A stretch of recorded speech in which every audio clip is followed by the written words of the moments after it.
general Chabad, even Chartanov, from our Chartan brothers.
You know, they tell the story about a child who's becoming bar mitzvah. So he approaches his mother, he has to give a bar mitzvah speech. And he says, Ma, can you tell me about the history of our family? Who do we come from? And his mother begins to describe her parents and her grandparents. No, I want to go way back. Where do we come from? All the way from the beginning. What is the origin of our family? She says, I'll tell you about Adam and Eve. Then she talks to him about Adam and Eve and how God created them in the garden and the tree of knowledge, and Cain and Abel and so on and so forth. Okay, so he has that down pat. Now he goes to Daddy, comes to his father and says, Daddy, where do we come from? And Daddy begins describing his parents, grandparents. No, the beginning of everything. Where do we really come from? Who are our first progenitors? Daddy says we come from the apes. We are products, we are children. After many millions and billions of years, we have emerged and evolved from the apes.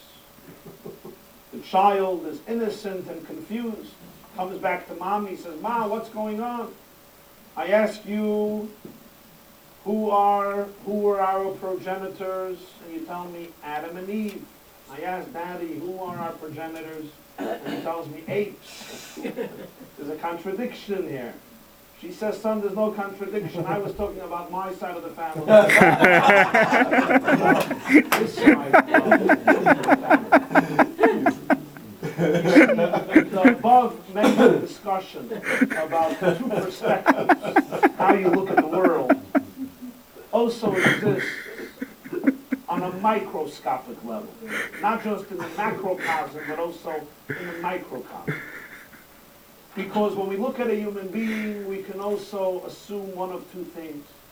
One school of philosophy believes that a person inherently is either evil, or if not evil, certainly prone to selfishness and narcissism.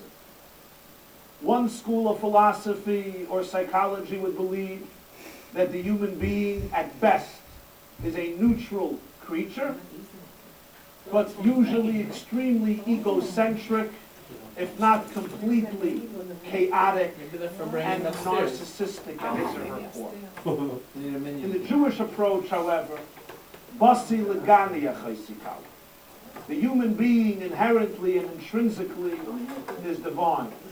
The human being at his or her core is filled with goodness, is a mirror of the potential, is a mirror of the goodness and kindness of his Creator, and therefore the potentiality within the human being is very powerful and positive. Is there real hope when it comes to people? There is no hope. I want to share with you a lovely Hasidic insight that deals with this theme that we're discussing. There is a very strange midrash in this week's Torah portion, in the book of Exodus and Beshalach. The midrash describes the Jewish people after they left Egypt, they came to the sea, and the sea split. When they came to the Red Sea, pursued by the Egyptians in back of them, there was now a sea in front of them.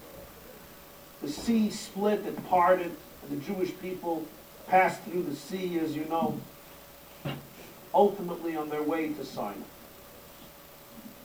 The term used for this in the book of Psalms, in Hallel, Hayam Rav Hayanos. The sea saw and fled.